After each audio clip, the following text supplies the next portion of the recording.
Approach, Guardian. I have an awoken tale to tell you. One my brother recited to our people's children quite often. Long ago, great kestrels roamed the sky. They built ornate nests in the heavens like conquerors. But in their arrogance, they ignored whispers of storms on the wind. Until one day, one such storm swept over them. It collapsed the heavens, drowned their nests. So they fled, and the storm pursued them. Most died, but a fated few washed upon the shores of a great hollow oak. There, a mother kestrel guarded her clutch, 2 shells, bonded inseparably. A daughter, Riga. A son, Ager. Their hearts beat in unison. And they grew. Riga, intuitive and cunning. Ager, loyal but adventurous. Knowing they would one day wish to leave the hollow to face the storm, their mother plucked feathers from her plumage, and one from each child. For Riga she crafted a crown to keen her mind, centered by Ager's luminous feather.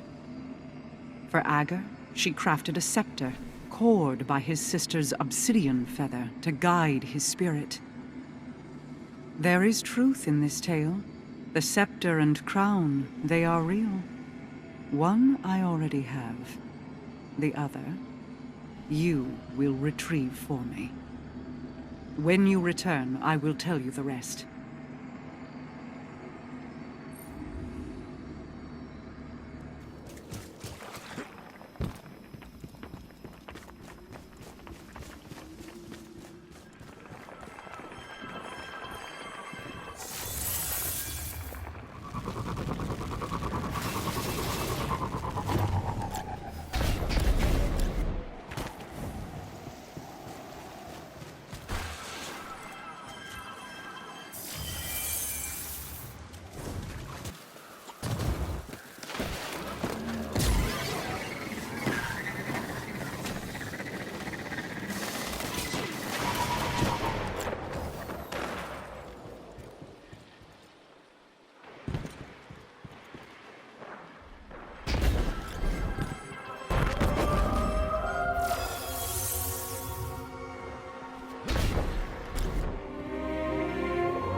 This is the gatehouse. It leads to many places. The vault where I stowed the scepter is one of those places. The Atlas skews you've collected serve as star charts of sorts, used to map and navigate ley lines back when they could be freely explored. Uldren had been searching for Ager's Scepter for some time when he made these. Another daring venture to win my affections, against my better wishes. He often embedded travel logs into his skews. Here. Sister, I wonder when the spies you have following me will find these. Do you still walk the old paths we made? Mother's old tales come to mind. I've been adding to my favorite, the twin kestrels whose hearts beat as one. You'll have to tell me what you think when I return with the scepter. Mother Kestrel watched perfect daughter Riga as she plotted the infinite paths of the Hollow, as if concocting a plan for each way it could grow. But with her son Ager, Mother instead held him tight beneath her wing in the oak's hollow. She pointed starward and whispered warnings of dangerous storms and cosmic sojourners that carved chaos in the sky. The beautiful depth of the dark spots caught his eye. His imagination was arrested by them. Ager struggled against his mother's wing, yearning to leap from the tallest branch and soar to see the storms for himself. But Mother Kestrel's talon caught him. She scolded him to never leave the canopy. She held him in crushing closeness and vowed not to show him the stars again. He grew to resent her protection. If it is still unclear, the twin kestrels represent Uldren and myself. Their mother is Osanna Sav. Uldren found Osanna's prescriptions restrictive. I never considered her a mother myself, but her dreams of foresight interested me. We both saw calamity looming, Osanna and I. In the distributary, where the Awoken were born, we were eternal. Osanna would hide there forever rather than face the enemy. When we left to form the reef, many chose to hide with her. You're done here. I'll send for you when more skews reveal themselves.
twin kestrels darted through the gaps between branches.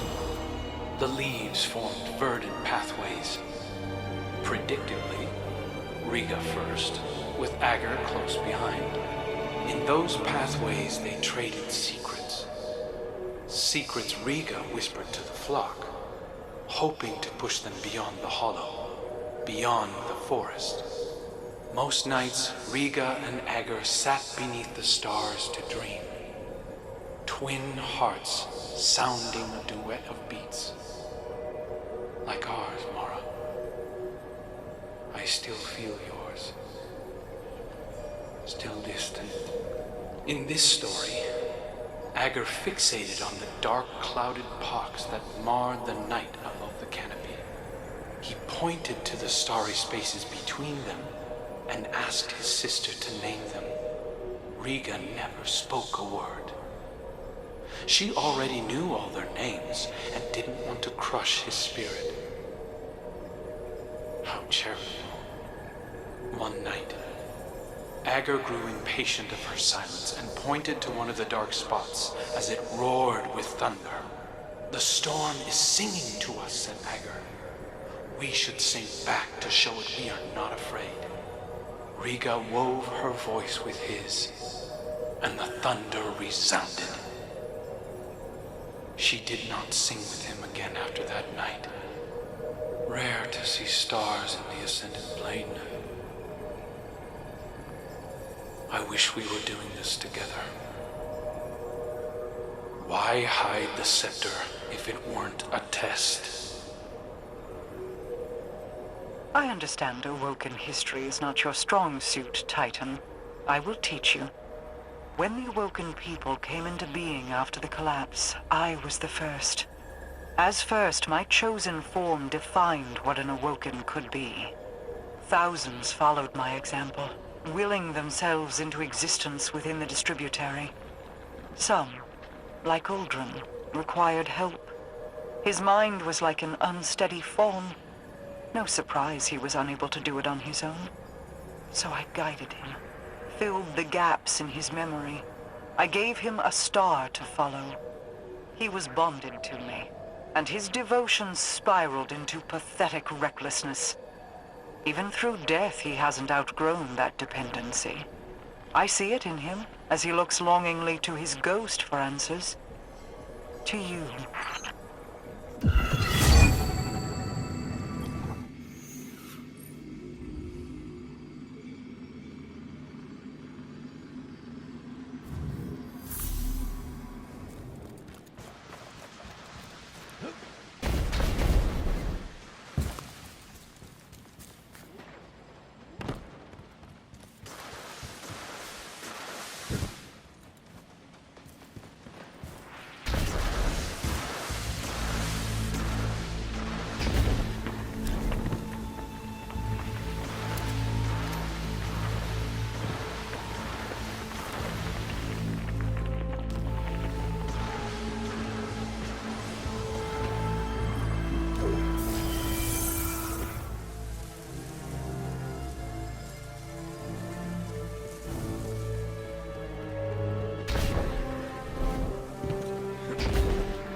Their song had attracted the storm's attention and made plans for the flock to leave the hollow. She locked herself away to study. The separation pained Ager, like you know it does. Unable to bear the loneliness, Ager finally took to the sky. High above, the open air cradled him like star-cloth ribbonets. He felt peace in the deafening rush of wind across his feathers. Once he found them a new home, Riga would love him as he loved her. She would offer him the scepter their mother had crafted for him. The scepter that Riga selfishly kept. But as he approached the forest's edge, night fell and thunder shook his heart. Ager saw a great storm building on the horizon. Had he the scepter, he could have fought. Instead, he listened, straining through the thunder for the faint, secondary beat of Riga's twin heart. Through lightning and chaos, he followed it home. Ager told Riga of the storm, the forest's edge, and the gleaming bulbs of starlight clashing overhead. She didn't scold him or tell Mother Kestrel. She listened and heard the possibility in his tale. Gratitude. Imagine that. In another life, I'd have appointed Aldrin Dominion of the Reef's borderlands to expand and connect the kingdom under my reign, Ager's scepter in hand. He would have used it to open doors and challenge foes best left alone. He was not unlike a guardian already, and he would have died before his time. Aldrin's fall was a predetermined point, so I hid the scepter away and gave him something safe to chase. He often strayed from that path.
much loved by the flock.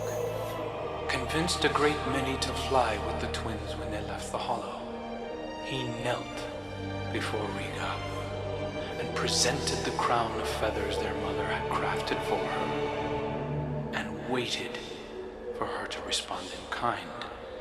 She rose as queen, but did not gift Ager the scepter. His scepter. Despite everything, she still said he wasn't ready. It was a test of his will, right? His devotion. One he would not fail. For he was patient. So patient. Together the twins led the flock away from the oak's hollow to carve new nests in distant boughs beyond the forest's edge. Ager flew far and wide at Riga's behest, always thinking of her test, and returned home with tales of all that he had seen. Dark clouds surrounded them. Fires burned within trees, split by thunderous bolts. His twin kept his words close. Riga scattered prophetic bones and traced their curvature like weathered oaken bends. In them the signs were clear. A great storm did indeed approach, they in its path, and so they prepared themselves for war. I wish you'd just give it to me. I could use it to help us face what we both know is coming. It doesn't even belong to you. This coming storm he speaks of was the flashpoint. The battle of Saturn against the Taken King. It was the shift from stability into dissonance. I failed to shape Aldrin in accordance with my goals, but if I were to take all that he was and reveal that past to him now, would he be my brother? Or is it only his echoes that remain? I see many of those same beginnings leading now to different ends. Tell me, would you be so forgiving if Crow carried more of Aldrin with him? Would you still accept him?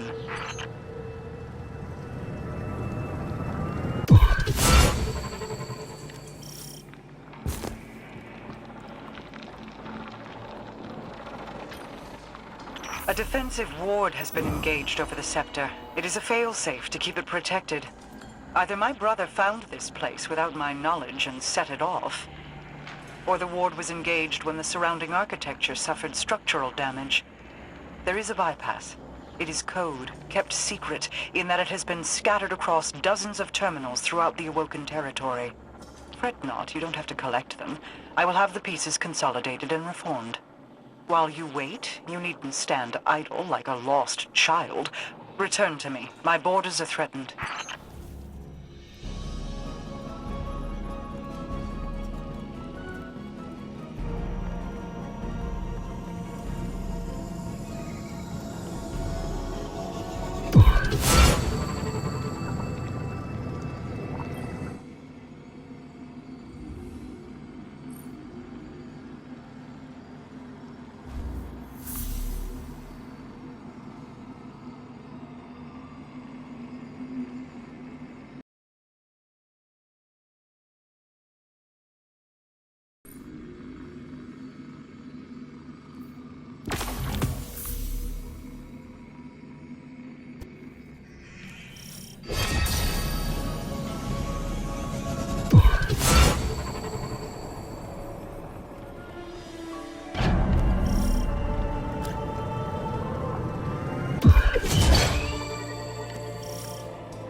Arath's subordinate came to my doorstep as a thief. Their death is the price of encroachment. Ager's Scepter carves pathways toward one's goals. The compass you carry is based off the same principles as this weapon. In Ulrin's hands, it could have connected every edge of my kingdom. Through Xivu Arath, it would grant an omnipresence within the reef even I could not subdue. Deliver it safely to me. While it may never be Uldren's, it may yet serve to guide what he has become.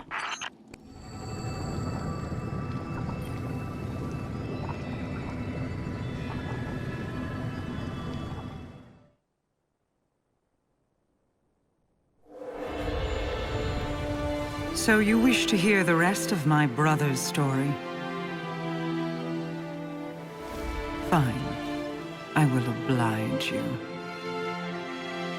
When the storm came, Riga and Ager rode the winds to meet it.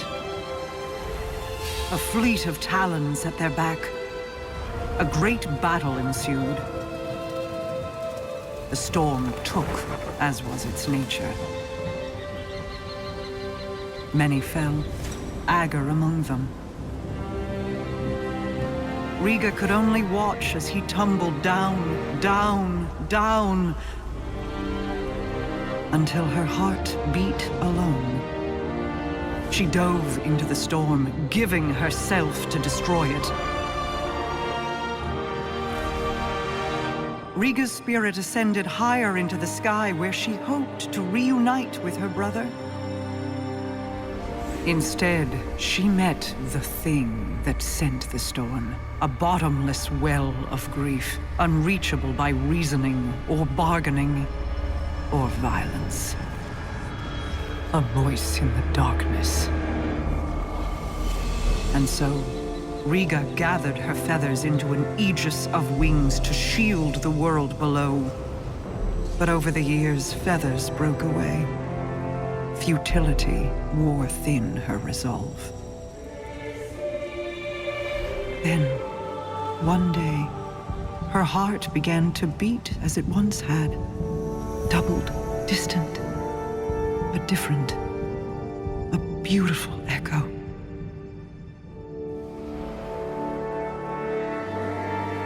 Hope called her home. And though she prayed to find Ager there, he never returned.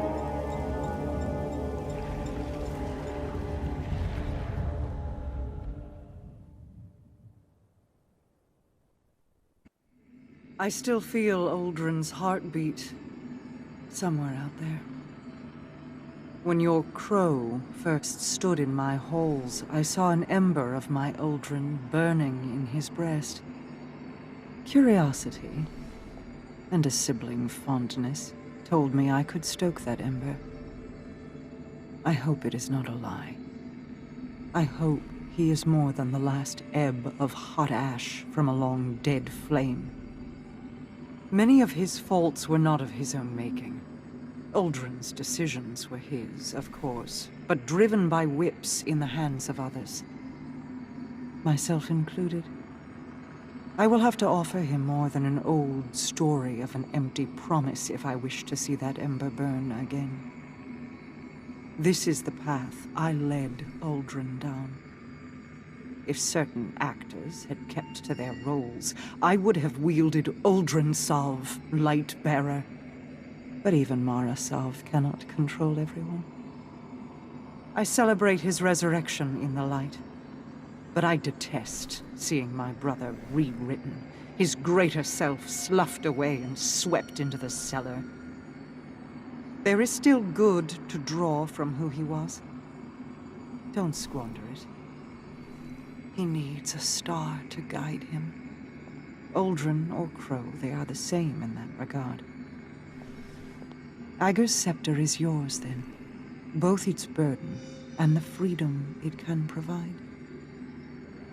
Be careful with it, Guardian. He is prone to devotion.